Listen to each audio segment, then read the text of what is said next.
Guys, how you doing? Garage Boys here once again. Today we're gonna work on a 2011 Ford F-150. This is the Platinum Edition. Platinum. It will be the same for the XLT and all the other ones, but we're gonna work on a the AC vent is not blowing in the front; it's just blowing in the top and in the bottom. So you have to buy the actuator. I'll give you the part number later on, but I'm gonna show you what the issue with the car is. So here we go. Regardless of your trim, like I mentioned before, I have the Platinum Edition, but you may have any other edition. The issue's the same. Doesn't matter how your dashboard looks. The part is the same. It's located in the same place. I'm 99% sure. So this is the issue that we're having. As you can see here, we have the vent throwing in the front, and I'm just gonna add some power, and I don't get any action from the front, from right here, nothing. I get from the top, I feel the air there. From the bottom, I feel the air there, but nothing from the front. So regardless of what you do, of the options, nothing's gonna work. After doing some research, you guys can avoid the research, I've done it all for you. The part that you have to replace is the actuator. This is the part number right here. 8 Larry 8 Zebra 19 Edward 616 Carlos. I paid $48 at the dealer, but it ranges between $48 to $66. It looks just like this. I'm gonna open it in a few minutes, and it's down there at the bottom. We're gonna have to remove the gas pedal in just a minute. Very easy process. Again, this issue is because it's not blowing air from here. If you have the issue that is blowing hot air and not cold air, that's another actuator, which is actually behind the DVD. You can search for that video separately. I'm not doing that. This issue is that it's not blowing air from here, from the vent. So it's a door vent issue. It's not a cold hot issue. It's a door vent issue. Okay, so this actuator is down here. I'm gonna show you in just a minute. Okay, so here we go.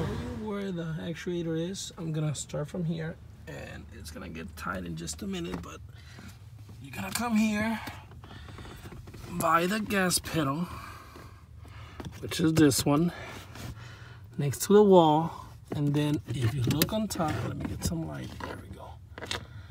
It's this one, that red connector right there, that one, let's see, blocking the light. It's this one right there, this whole actuator. So see that chrome bolt right there? It's a size 8. We have to take that off and then take off one that's in the back. The easiest way to have access to the actuator, which is, like I said, it's easy. We're gonna have to first remove these 3 bolts for the gas pedal. So it's gonna be their size 13. It's gonna be this one, and this one. Take those off, and there's a plug, which I'm gonna show you when I get to that point. Don't mess with this one, but that one back there, you can unplug it, and then move the gas pedal all the way to the left. That'll give us space to reach the actuator right there. But as it works, the way it works is that thing right there gives a signal, and then this whole thing moves, and inside will be the little vent door that moves and opens the vent and all that.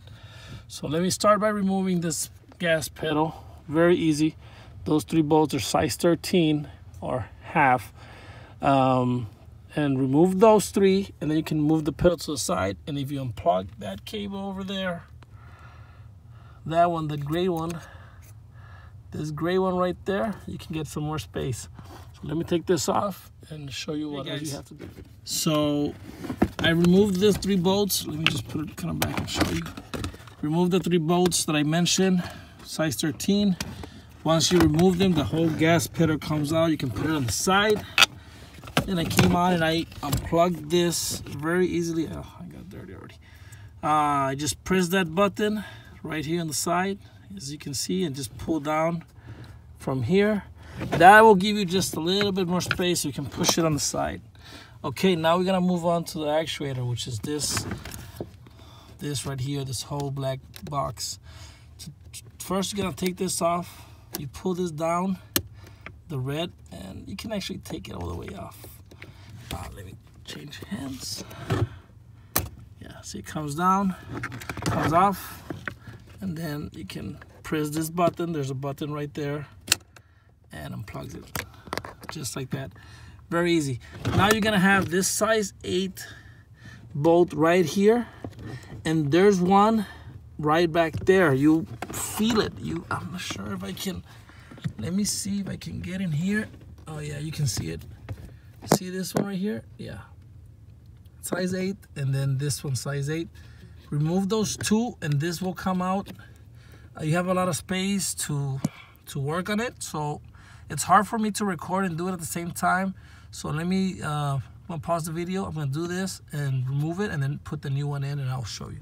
Okay, so here we go. All right, guys. So I removed both bolts, and then once you remove them, this comes straight up just like this. So this is your problem right here. You can't really fix it. It's better off replacing it. Once you remove that, I've seen people put their hands inside and move the door and stuff like that, which you can do that, but I'm just gonna go ahead and put the new one in and let that do its job. So I'm gonna install the new one back in. Then some people recommend remove a fuse for a few seconds and put it back on so it can reboot.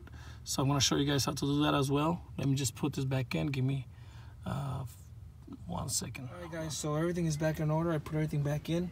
Don't worry about the position of the actuator, just the old one.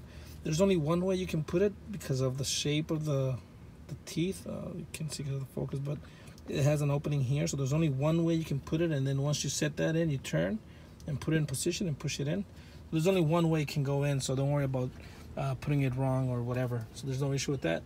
I know I mentioned before that some people disconnect the fuse to reboot the system. I did some research, and it's really not necessary. So what I'm gonna do right now is turn on the truck and check it out. Okay, so let's see. Alright.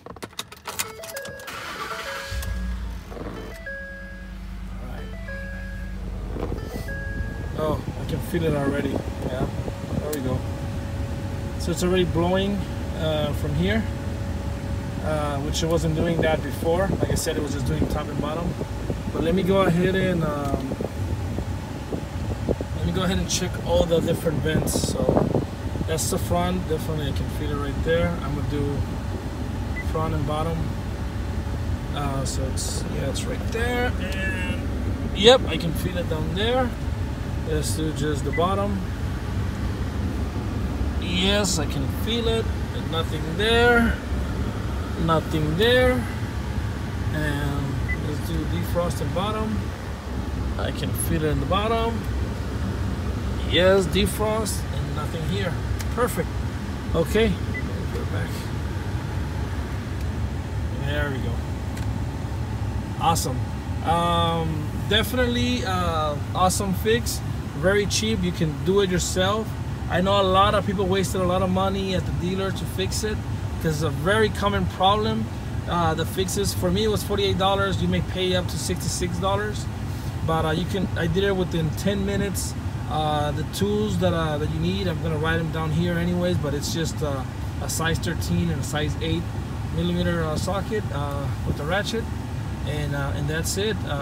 Just, you know, a little bit uncomfortable stuff. Some people take off a lot of panels. I didn't take off any panel, not necessary. So just leave them there, work your way around the way I showed you guys. And hey, I hope you enjoyed. If you enjoyed this video, please like, please subscribe. Actually, I don't care if you like or not, but subscribe. I need subscribers. Please subscribe, tell your friends, and watch our other videos. We have a lot of Ford fixes on the playlist, so on the Ford playlist. So thank you very much. Take care.